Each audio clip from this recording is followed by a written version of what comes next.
Good morning बच्चों। अभी हमने क्या पढ़ा? हम पार्ट 2 पढ़ रहे थे, वर्ण विचार। अभी हमने पहले वर्ण, वर्णमाला और वर्णमाला को पढ़ा। सबसे आखिर में कल की वीडियो में हमने क्या देखा था? हलंत पर थे। अब हम आएंगे अतिरिक्त व्यंजन। अतिरिक्त व्यंजन कौन से हैं?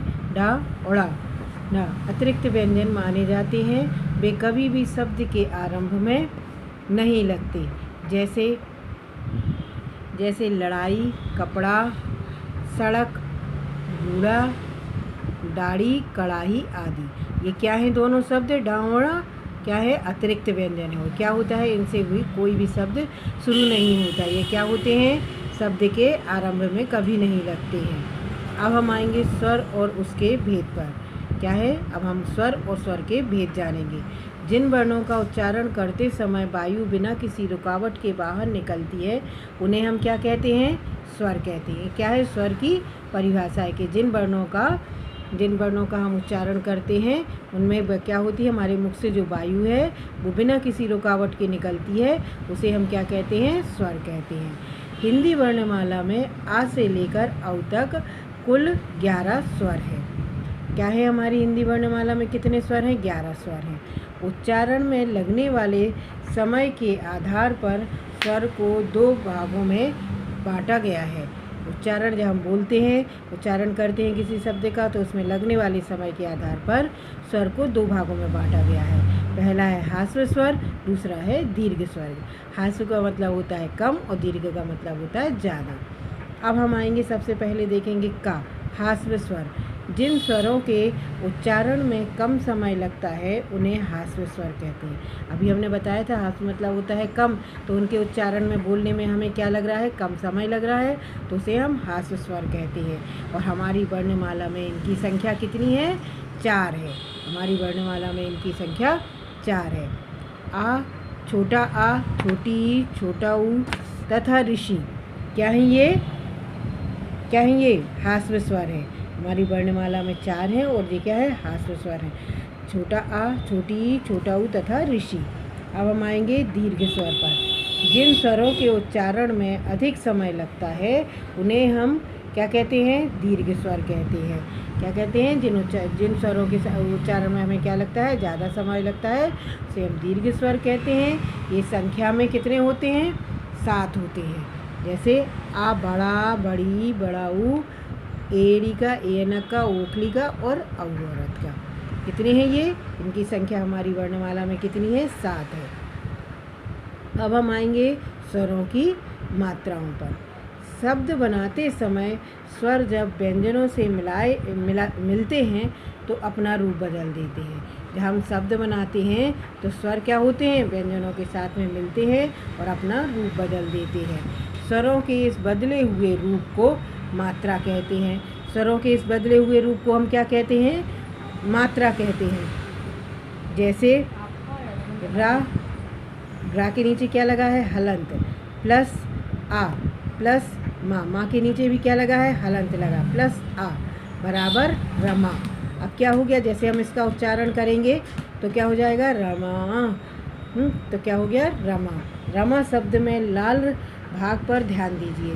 जो रमा शब्द पर ये लाल रंग का डंडा लगा हुआ है, मात्रा है, उसे हम ध्यान से देखेंगे। इसमें स्वर आ का रूप बदलकर क्या हो गया है? आ की मात्रा हो गया है।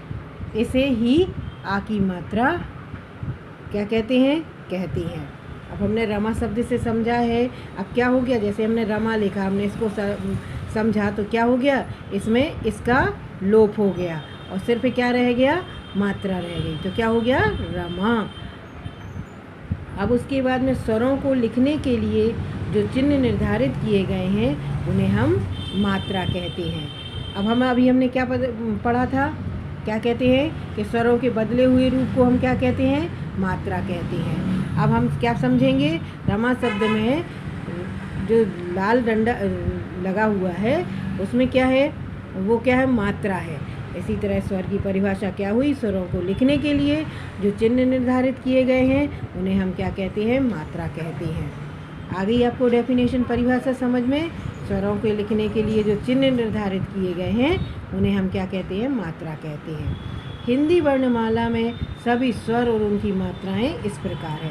अब हिंदी वर्णमाला में कितने स्वर हैं? 11 स्वर हैं, जो उधर हमें दिए गए हैं। ये लिखा है छोटा बड़ा, छोटी बड़ी, ऊ, छोटा ऊ, बड़ा ऊ, ऋषि की मात्रा ए, डी का, ए अनक का, ओखली का और औरत का।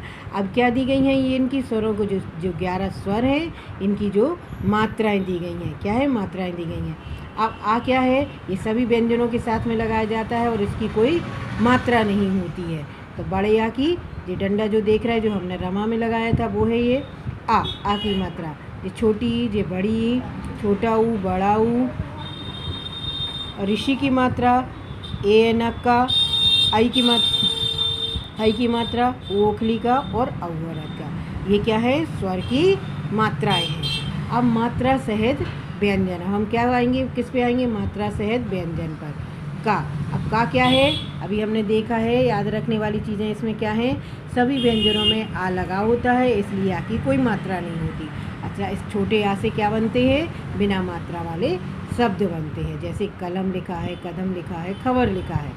अब बड़ा में जे आ का डंडा आ गया। का के साथ में जे अकेला था, अब इधर क्या हो गया? का आ गया। तो इधर क्या हो गया?